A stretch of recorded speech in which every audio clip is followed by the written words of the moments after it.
ар күн сайын 30 күн бою шамдан кийин 5-каналда Мыктыбек Арыстанбек Орозодо 30 күн долбоору менен түз эфирде.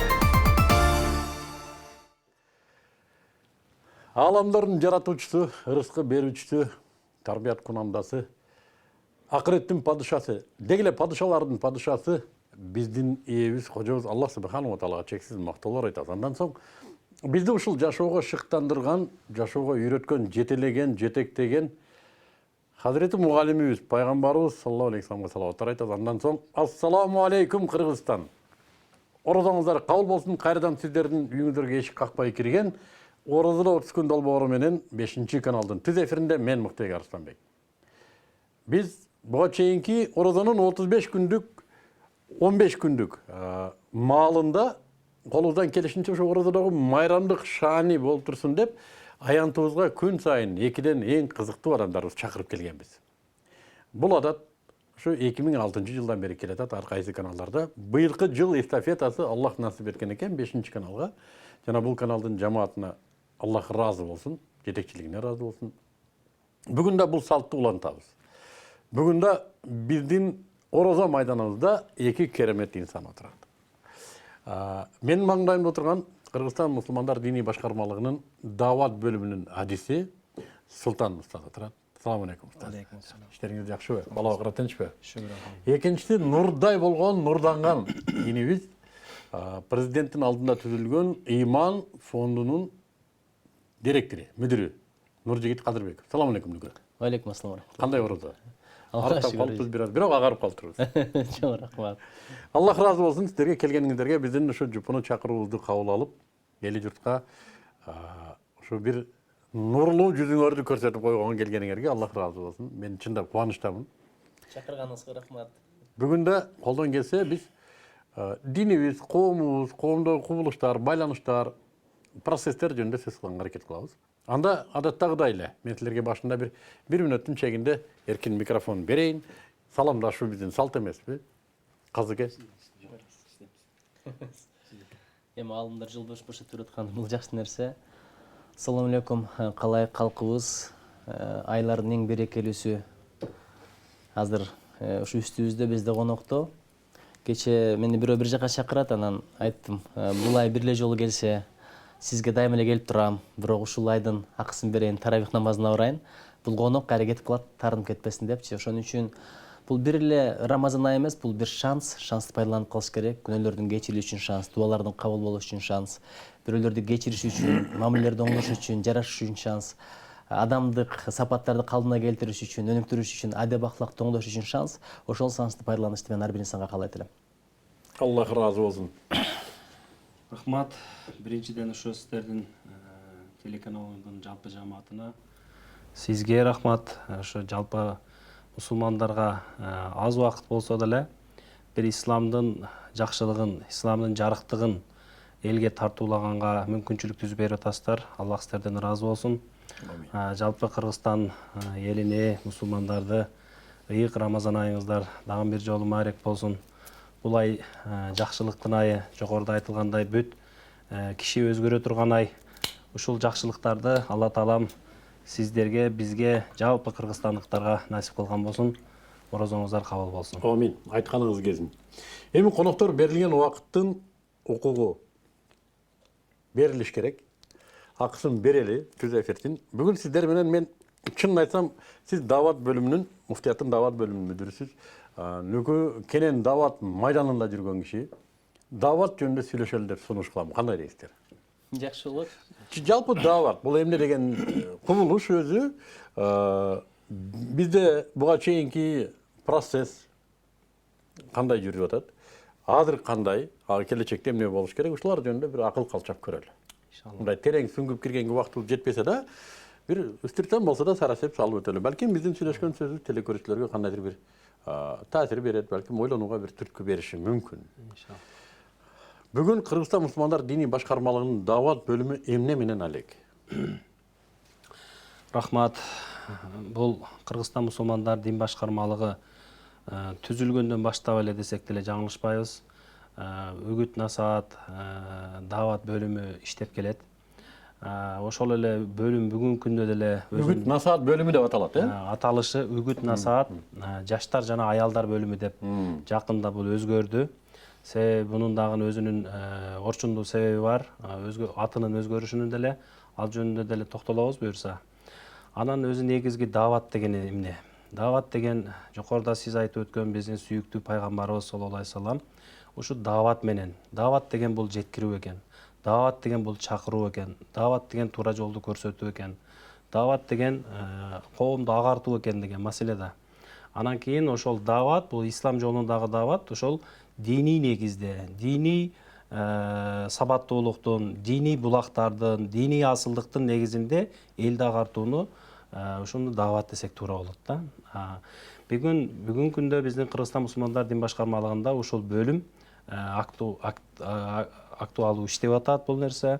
Акыркы жылдарда ошо Азирети муфтинин демилгеси менен жаштарыбызга жана ушу Кыргызстан аялдарына дагы динди кеңираак жеткирүү максатында ошол үгүт насаат жаштар жана аялдар деген термин дагы кошулуп, ошого атайын дагы кадрдык дагы кошумчалар болду.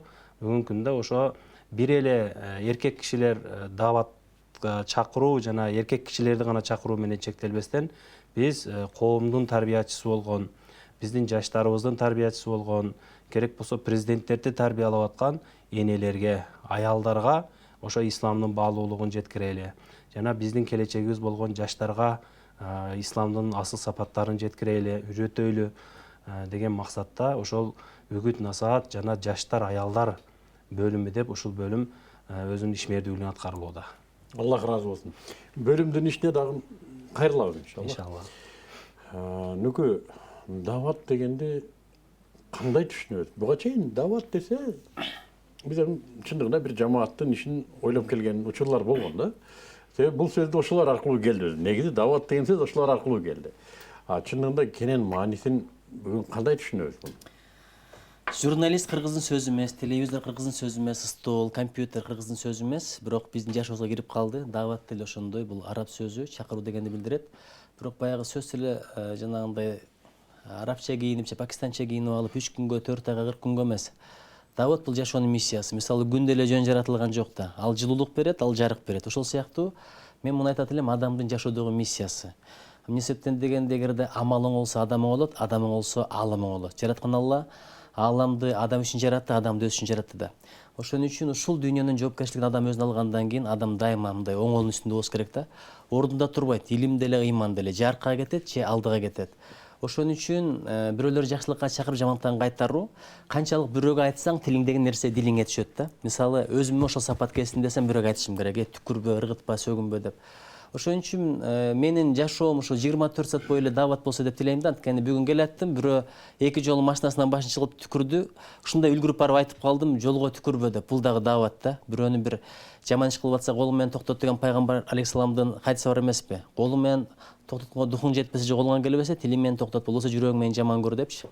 Даават үй бүлөдө болуш керек. Бала чакага, алган жарыңа, өзүңдүн напсиңе, досуңа, тең тушуңа, атаңа, энеңе, бир тууганыңа, бирок ар кимдин өзүнүн деңгээлинде. Азыр биз деле даават кылып атабыз. Мисалы, жакында мугалимдер менен иштегени белгилүү педагог Капыр Мадаминовду региондорго алып чыгып келдик. Андан мурда акын жазуучулар Эгемберди Эрматов, Капыр Мадаминов менен барып келген эмес, Надырбек Алымбеков, Маркабай Аматов. Сиз менен деле Жалал Абадка чогуу барып келдик эле.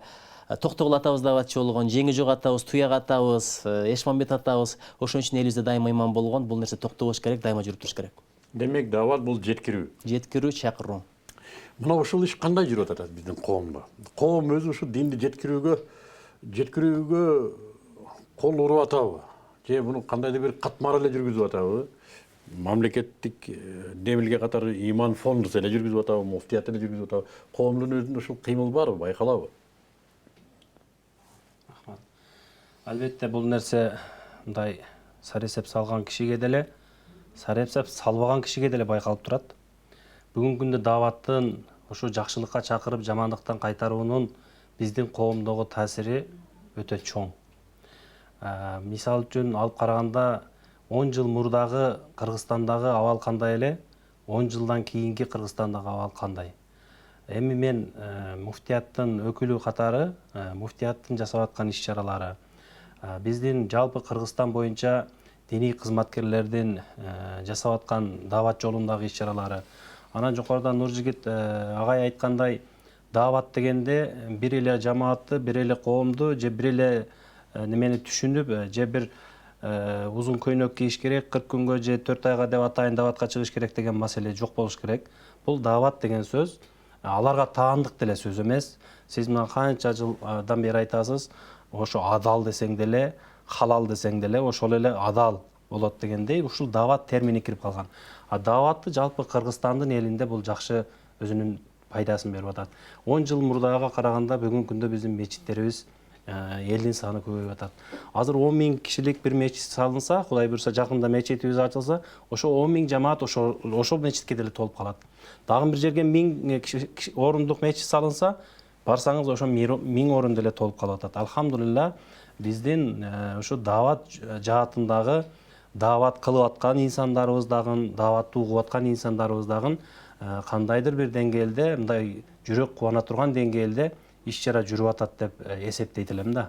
Анан бир эле биздин Кыргызстан мусулмандар дин башкармалыгынын жалпы кызматкерлери эмес, бүгүнкү күндө мен мына мамлекеттик жана мамлекеттик эмес теле радио компанияларга, радиолордун жетекчилигине, газета журналдардын башчыларына, ушуларга жалпы жетекчилерибизге дагы рахмат айтат элем.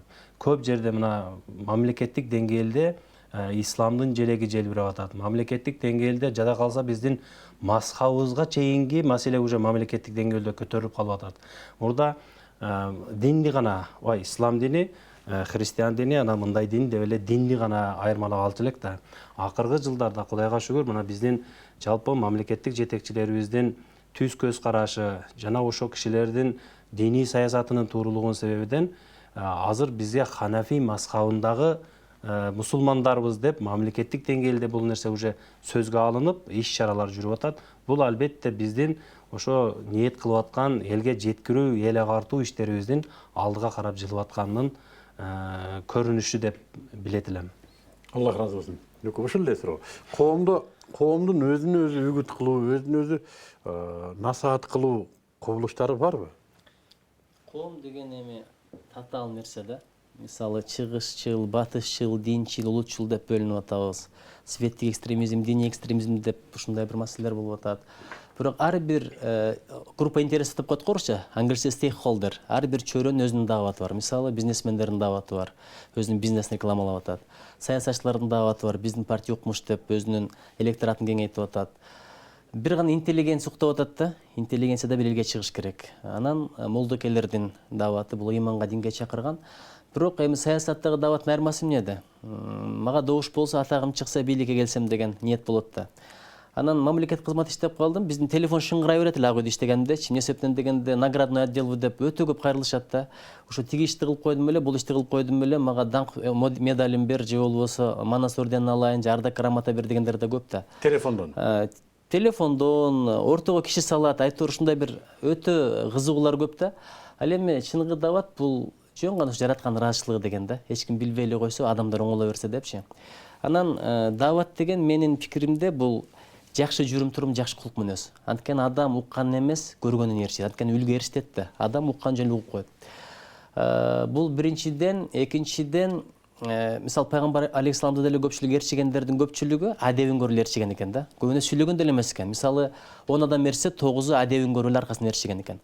Азыр эми бай дин дегенде эле көпчүлүгү мечиттин ичине кирип алып зикир кылуу же сүкүт чалуу же болбосо намаз окуу, нафил намаз окуу, кошумча орозо тутуу, зекет бер, садака бер деп түшүнүп атабыз. Бирок эгер жолго салыштыра турган болсок, ажылыктын жолу толтура, пробка. Барам дегендер толтура. Мына мечиттерди көрүп атабыз. Намаздын да жолу пробка болуп калды, зекеттин, садаганын жолу пробка, адептин жолу боп-бош турат да. Ошол эле намаздан чыгып келген адам көчөдө кетип атып, түкүрүп атса, сөгүнүп атса, бейадеп күлүп атса, ыргытып атса, адамдар ушул жагын эстеп калат деген да, мына көрүп атабыз го депчи. Жөнөкөй адам барып ушундай нерселерди кылып атса, адамдар эстеп калбайт. Анан көпчүлүгү ыйман менен динди, ибадатты, адепти бир деп ойлойт да. Мунун өзү жакшы нерсе да. Ошон үчүн динге келген адамдар, динге чакырган адамдар бул жагынан да жоопкерчиликтүү болуш керек. Адепке көңүл бөлсөк жакшы болот эле. Демек коомдо бул процесс жүрүп атабы, жүрбөй атабы? Жүрүп атат. болгондо дагы кенен жүрүп атат. Мына маалымат караштарынын жайылышы менен, интернеттин жайылышы менен, ооз-2 дагы интернет аркылуу, соцсеттер аркылуу айтор жүрүп атат, бирок канчалык эффект берип атат кеп мына ушунда да. Мен эмнеге бул суроону бердим да эмнеге тактагым келди. Биз өтмүштү карап, анан келечекке кичине мындай тартип түзөбүз го. Дагы эмнелер кылыш керек? Ошо мен ойлойм эң эффективдүү жеткирүү жакшылыкты. Бир гана дин эмес, жакшы жетишкендикти, илимий жетишкендик болсун, Китеп окутуу. кандай гана жетишкендик болбосун, мына ушунун эң мындай бир таасирдүүсү коом өзү ушуну демилгелеп баштаса. Мен ушундай деп ойлойм. Мамлекеттин кылып бергени да жакшы, жетекчилердин кылып бергени да жакшы, интеллигенциянын дагы баштап бергени жакшы, бирок коом муну өзүнүн колуна албаса, бул иш чөгөт деп ойлойм. Туурабы? Мен ошол үчүн сурадым, коомдо мына ушул иш барбы деп. Эм мындан ары коом мына ушуну кайра өркүндөтүп кетүү үчүн эмне иштерди кылыш керек? Ушу атап айтканда дин таратуу маселесинде, мейли адеп маселесин болсун, диний негиздеги адеп маселесин коом колмо-кол алып кетиш үчүн эмне иштерди кылышыбыз керек? Мамлекет бардык мамлекетке шылтаганды үйрөнүп алган, муну мамлекет кылыш керек да, жумушчу орундарды мамлекет түзүш керек, чек араны мамлекет, үйүңө түкүргөнү да мамлекет айтыш керек. Коом өзү ушул демилгени алыш үчүн эмне иштерди кылып беришибиз керек? Албетте бул Нуржигит мырза аябай туура сөздү айтып кетти. Бул адеп. Адеп эң биринчи орунда турат. Эгер илим бир дарак болсо, анын мөмөсү адеп болот дейт. Эгер дарак болбосо, мөмө кайдан болот дейт. Ошон үчүн адеп бул эң биринчи орунда турат. Анан адептүүлүккө эң биринчи өзүбүз болушубуз керек, адептүү болушубуз керек. Анан өзүбүздүн үй бүлөбүз, жакындарыбыз, кошуналарыбыз, туугандарыбыз, коомго дагы өзүбүздүн жакшы адеп ахлагыбыз менен, жакшы кулк мүнөзүбүз менен, жакшы турган басканыбыз менен үлгү боло тургандай киши болушубуз керек. Жалпылап айтканда адам болуш керек. Ар бир киши өзү киши болсо, анан кийин аны көргөн кишилер дагы киши болот демекчимин да. Ар бир адам өзүдөн башташ керек бул нерсени. Бул эми негизги дефиси ушундай. Анан бул албетте мунун астында көп иш-чараларды жүргүзүш керек. Анын иш-чаранын негизи эле ушул биздин туура жолубуз, шариаттын көрсөткөн туура жолу. Биз муну каптап бирөөгө салып бере албайбыз. Же көпчүлүк болуп барып бирөөнүн чөнтөгүнө толгузуп бере албайбыз адеп ахлакты, илим тарбияны деген. Албетте биз жеткирүү менен, ошо даават менен, айтуу менен, жеткирүү менен, чакыруу менен, түшүндүрүү менен, кичипейилдик менен ушунун баарыга жетишебиз деген ойдобуз. Бүгүн мисалы үчүн мечиттерде 5000 жамаат келип бир мечитте жума кутбасын укса, жарым сааттык жума кутбаны биздин мусулман бир туугандарыбыз ушуну үйүнө барып айтпай калып атат. Ошо биздин имамдардан талап кылышыбыз керек. Ошо имамдарыбыз жамаатка ушуну айтса, эч болбосо ошол жарым сааттын ичиндеги сөздөн 5 мүнөтүнү өзүнүн үй бүлөсүнө барып айтып берсе. Бүгүн мечитте ушул маселеде сөз болду. Мондай эмес, мындай болуш керек экен деп. Себеби мечиттерге аялдар, бүт эле элдин баары мечитке келишке мүмкүнчүлүк жок экен да. Мечитке негизден эркек кишилер келишет. Анан аталар келишет, үйдүн кожоюндары келишет. Ошо кожоюндар өздөрүнүн уккандарын өздөрүнүн үй бүлөсүндө ыраа көрсө, ошондо жакшы болот эле.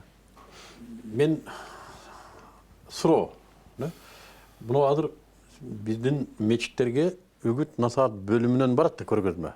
Мындай темада болсун деген. Ошол бул деле ошо көрсөтмө катары кетсе болобу? Мисалы үчүн элдер үйүнө алып бара турган темаларды коюңуздар. Жана ошол нерселер эскертилсин деп. Туурабы? Дамла бир жолун айтты. Сонун. Мечитке чындап эле эл көп келет, жана мечиттен укканын үйгө айтып баруу аманатын түшүнсө, бул да бир механизм. Мамлекеттин имаратында туруп, коомдун үстүндө байкоо жүргүздүңүз да. Эмне рычагтары бар дагы ушунун? Баягы эл менен болсоң адамсың, элден чыксаң жамансың деп кыргыздын Оли акыны Калыгулжан айткан эмес экен да. Мисалы, теле аркылуу кызмат кылганда эле жакшы. Мисалы, азыр сизди канча адамдар угат. Бирок көзгө көз чагылышып, тизеге тизе тийишип сүйлөшкөнгө жетпейт экен. Мен мына давачылардын ушунусун баалайм да, жаным менен, малым менен, убакыт менен курмандык кылып, эл жаман көрсө дагы бир чыгып келейин, айтып келейин, кыдырып келейин депчи. Анткени Даватчылардан сурадым да, ушуну мындай кылса болбойт беле десе, пайгамбар алейхисаламдын кадырын түшүнбөсүң дейт, ал кылган ишти кылмай сайын дейт. Китептен окуп, анткени мынткени десе таасирленбесиң дейт. Бирок бирөөнүн эшигин барып тыкылдатып атсаң, Аллах эшигин ачып алып сөгүп атса дейт. Былжырабай кет, салбырабай кет деп атса, ошондо да сабыр кылып, кайра барып, бул түшүнбөй атат, күнөө мен да жеткире албай атам деген сезим келгенде дейт, адамда кичипейилдик пайда болот дейт да. Кичипейил адам дайыма бийик болот экен. Мисалы жанагы пайгамбар алейхисаламдын төөсү кайсы үйгө барып түштү эле? Аюбинин үйүнө түшкөнбү? Ошондо Аюби ойлогон экен да, эми ушунчадан пайгамбар менин үйүмө келмек беле деп. Болбосо канча байлар бар эле дейт да, менин үйүмө түшөт деп ойлогончу. Ошол кичипейилдик үчүн жараткан Алла төөнү ошонун короосунда түшүрдү дейт да. Ошон үчүн бул кичипейилдик үйрөтөт деп айтып жүрүшөт. Бирок мен айтат элем, дават болуш үчүн жоопкерчилик сезими болуш керек. Мисалы, бир адам түкүрүп атса, ыргытып атса, мен аны күнөөлөбөйм. Анын жанында туруп, унчукпай өткөн кишини күнөөлөйм да. Айтат го, мен достумдан коркпойм, ашып барса сатып кетет, душманымдан коркпойм, ашып барса атып кетет. Кош көңүлдүүлөр бар, ошон үчүн саткандар бар, аткандар бар деп. Кыргызстан кимдин мамлекети? Кимдин мамлекети? Биринчи Акаевдин мамлекети болчу, анан Бакиевдин мамлекети болду, анан Отунбаевдин, анан Атамбаевдин, азыр Жээнбековдун мамлекети. Жээнбеков кылыш керек, өкмөт кылыш керек, депутат кылыш керек, а биз кимбиз? Мамлекет деген сен менен мен. Эгерде мен оңол болсом, мен кылбасам, ким кылат деген сезим келмей сайын, бул иш алдыга жылбайт. Кантип ошол сезимди пайда кылыш керек? Ошон үчүн элге чыкканыбыз ошол да. Элге чыкканыбыз ошол. Бул бир, экинчиден өзүң менен баягы жакшылыкта жарышкыла дейт го. Шакирттерди тарбиялап, кошо ала жүрүп, напсисине каршы келсе дагы ынандырып, ошондон башталат экен да. Мына мисалы азыр түкүрпө деген акция башталды.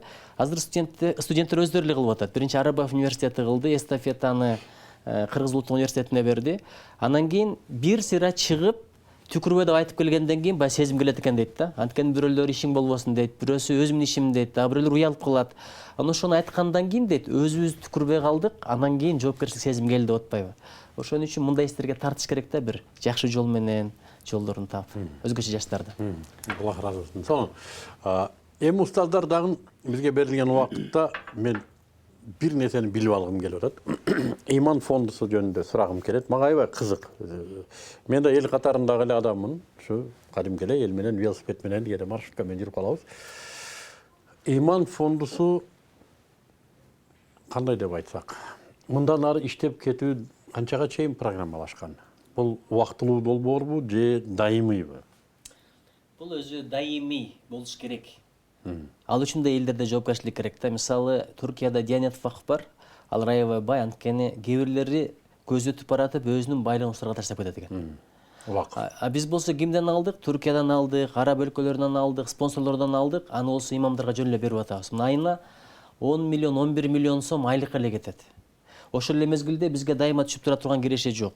Эгерде Иман фонду бир супермаркет курса, баштайт анан Нуржигит жеп атат, бизнесин баштады депчи. Өзү вакф деген ошондой да, дайыма киреше түшүп турса, өзүбүзгө эле жакшы. Ушул сөздөн коркуп, анан бийликтегилер дагы айтты, койлу, анан жөн эле жүргүлөчү, жөн эле бере бергилечи, анан дагы бир көрүн жолун табарбыз депчи.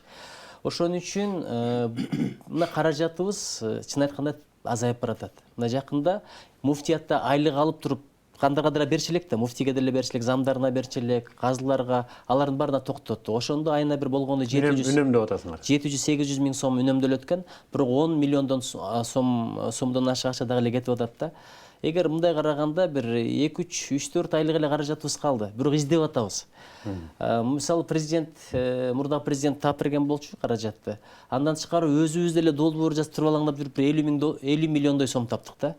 Анан бир ойлодук эле, мисалы жанагы Ислам өнүгүү банкы бар эмеспи?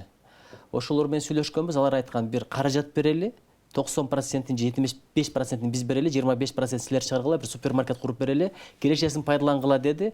Бирок мен билем, эгерде аны кура баштасак, баягындай сөз, фитна, бузукулук чыгат. Жок, эми сөз болот го, пайгамбарлар жөнүндө сөз кылат. Нуржигит эмне болуп калыптыр? Кылат да ал сөздү. Бул да жакшы көмөк болмок экен. А мен бир ой айтам. Эгер орунсуз болсо дагы эле четке каксаңар болот, таарыныш жок. Элдин өзүнө чыкса эмне болот ушул сунуш менен? Мисалы үчүн азыр бизде мобилдик мүмкүнчүлүктөр бар да. Күнүнө 1 сомдон Иман фондуна которуп коюуга эч ким мындан кедей болуп кетпейт.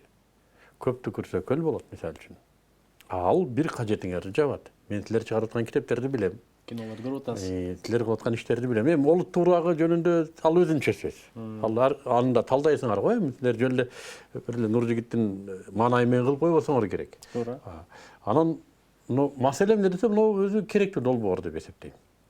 жана мен айтып аткан коомдук демилге катары ушуну коомго алып чыгып бир жактан келип калса эле бере бергенден көрө коомдун өзүнөн алсак балким ушу бир жоопкерчилик пайда болобу дейм да. Коомдо 1 сомун берген адам сурайт да Нуржигиттен, эмне кылып атасың аны сен? Мына китепти кереги жок китеп чыгарасың го сен деп. Мисалы. А эгерде башка жактан келип жөн эле бөөдө келген акчага болсо ким сурайт аны? Жана фонд жабылып калдыбы дегенден башка. Ошондуктан мен сунуш кылат элем, эгер эме кылса ушуну, муну азыр 9-майга карата ветерандарды колдоо боюнча жакшы эле акча түшөт экен, бир эле күндүк эмесин өткөрүп койсу да. Муну ошондой акцияларды кылса болбойбу Нуржигит? Муфтият колдосо керек эле.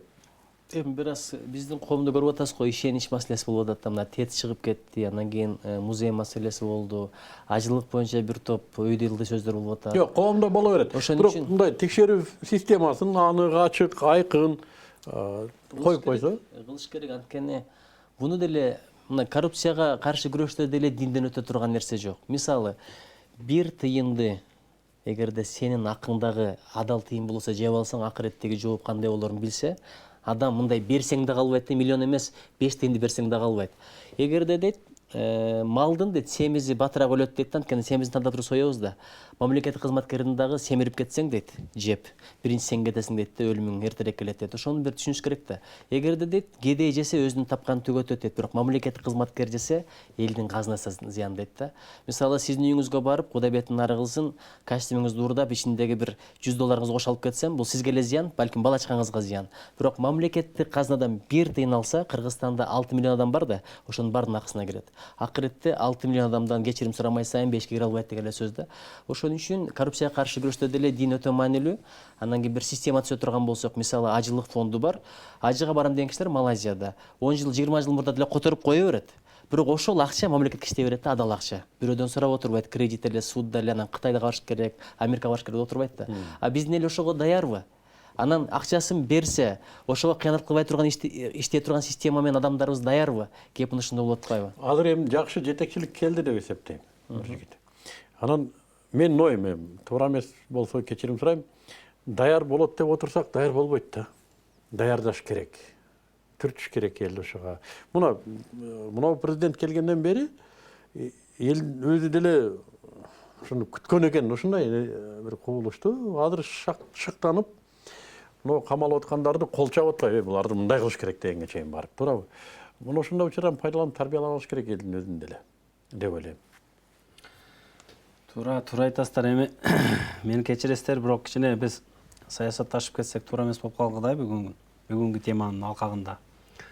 Анан Кудайга шүгүр, эми жетекчилерибиз баары эле жакшы. Кудайга шүгүр, баарынын өзүнүн деңгээлинде биздин жалпы Кыргызстан элинин диний сабаттуулугуна, диний абалына кайсы эле жетекчи болбосун өзүнүн деңгээлинде салым кошкон. Аны биз тана албайбыз, себеби Аллах көрүп турат.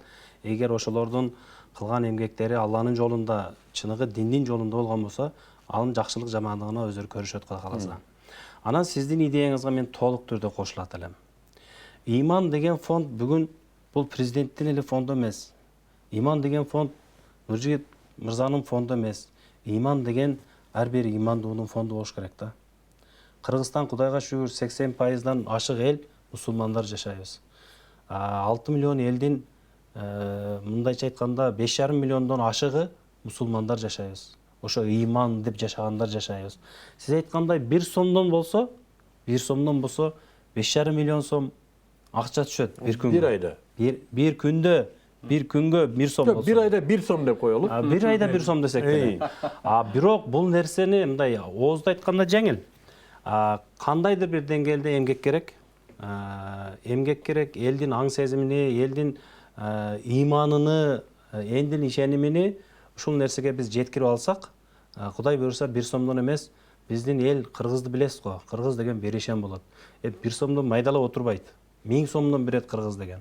Кудай буйрса бул нерсени өзүнүн деңгээлинде ыргагы менен бир пландаштырып, программалаштырып, элдин жүрөгүнө чейин биз түпкүр тамырына чейин жеткирип бара алсак, кыргыз андан ашык берет. Туура айтасыз. Бул боюнча бир мисал айтайынбы? 2003-2004 жылдары Америкада окудум эле. Анан ал жерде бир коомдук радио дегени бар. Ошол жерде стажировкага барып калдык. Анан бизге айтып берди да, радионун бир өкүлү. кантип акчаласыңар десек, мамлекет акча берет, бирок албайбыз дейт. Анткени эгерде мамлекеттин акчасын алсак, алардын ырнырдашка туура келет, эл бизге ишенбей калат дейт. Кантип акча табасыңар десек, ушинтип эле уктургатып эле бир күн токтотобуз дейт. Токтотуп анын ортосунда суранып коебуз дейт. 2-3 жолучу. Ушул биздин районда уккуңар келсе, мындан ары иштешин кааласаңар, анда каражат бергиле, силерден сураныч жарандар деп кайрылып калабыз. Бир жылда 60-70 миллион доллар келет деген да. Ошон үчүн элде жоопкерчилик болуш керек да. Японияда NHK деген канал бар, аны деле эл багат. Кимдин телевизору болсо бардыгы жылына мындай орай айтканда 10 доллардан төлөп берет да. Анан биздин элде деле ушундай бир жоопкерчилик келиш керек да. Бирок убагында мисалы Асаба деген кесип болгон, аны сот менен жаап койгондо Мелис Эшимканов раматтылык айткан экен да. Элим мени жакшы көрөт, кесиптими окуйт, бир фонд түзө коем, эл кайра акчасын топтоп берет деп. Анан Абсамат Масалиев төрага кылып туруп бир фонд түзгөн экен. Канча бир убакыттан кийин 1,5 миңби, 3 миңби сом акча топтолуптур да. Ошондо ыйлагысы келген экен да. Ошон үчүн элибиз азыр деңгээли өстү. Кудай буюрса Иман фондуна окшогон башка фонддорду деле түзүп алып, мисалы Түркиянын же бир араб өлкөлөрүнүн көзүн карабай, өзүбүздүн туубузду өзү көтөрө турган заман келди деп эсептейм. Туура айтасыз. Көп түкүрсө көл болот дейт. Болгондо чындыгында элдин ишеними болуш керек да ал фондко. Эл ишениш керек анын жетектеген адамдарга, демилгечилерге. Мен ойлойм силерге ишенет. Болгону гана жанагы элдин ичинде кээ бир адамдар бар да, ошолордун сөзүнө көңүл бурбай эле.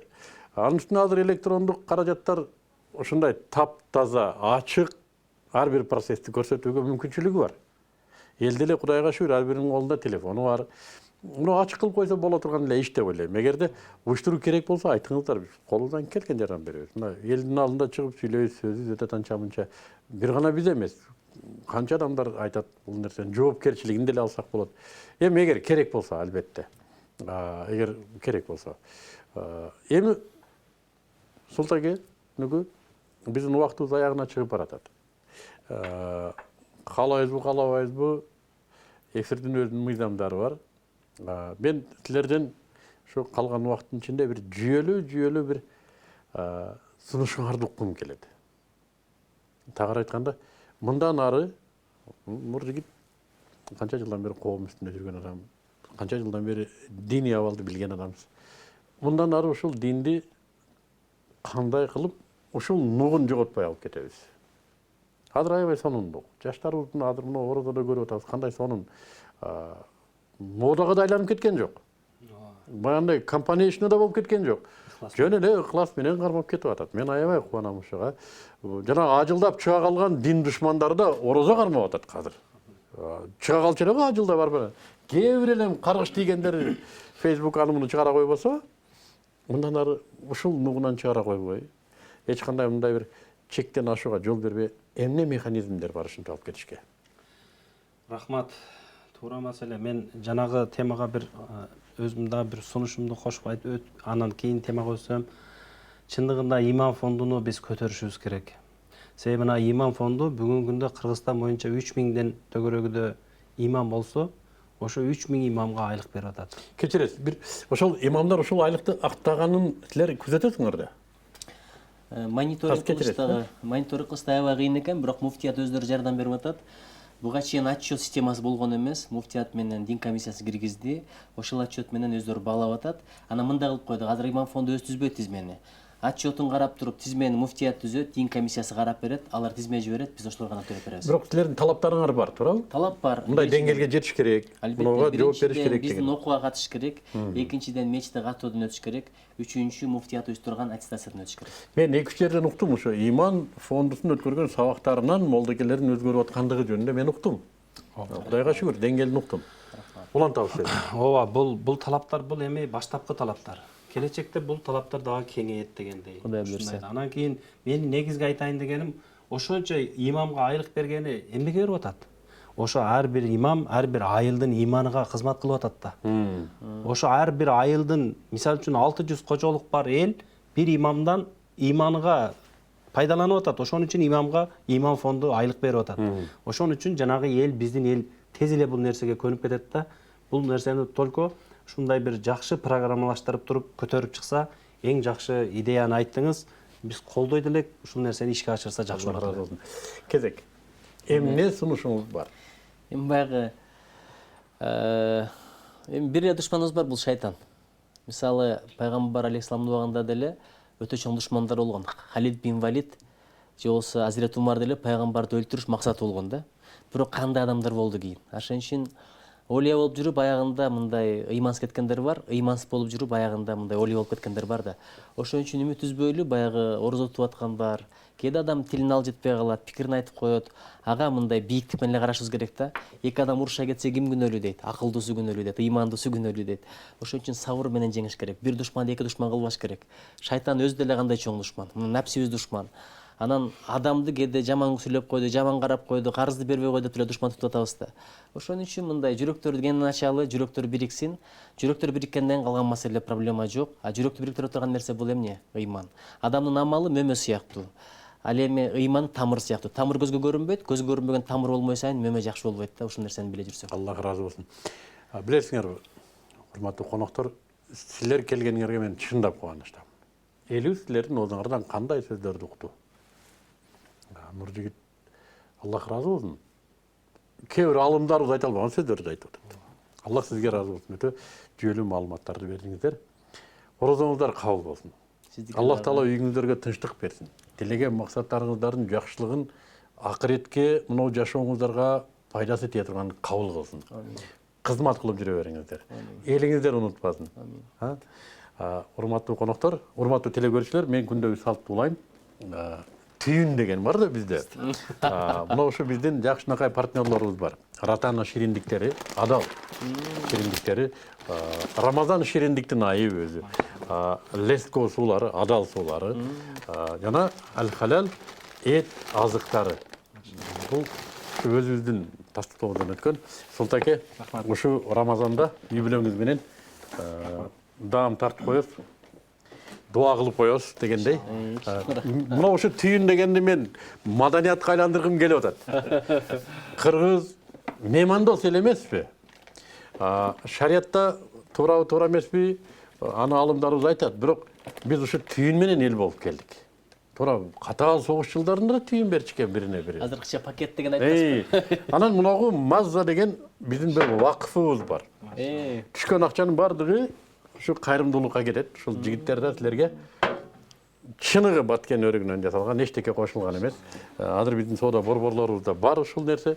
Бир даамын тартып көрүңүздөр, анан кийин өзүңөр да ушуга кардар болосуздар. Жараткан разы болсун, булардын да ишкерлигине береке берсин. Чоң рахмат. Анда урматтуу Кыргызстан, бүгүнкү күнүбүздүн да эфирдеги убактысы аягына чыкты. Кудай буйрса, Рамазан ушун менен эми ашуусунан ылдый көздөй кетип бара жатат. Албетте аянычтуу. Көп нерсени үйрөнө албай калып атабыз, көп нерсеге жетишпей калып атабыз. Дагы эле нүкүң айткан нәпси бизди алаксытып койгон учурлар бар.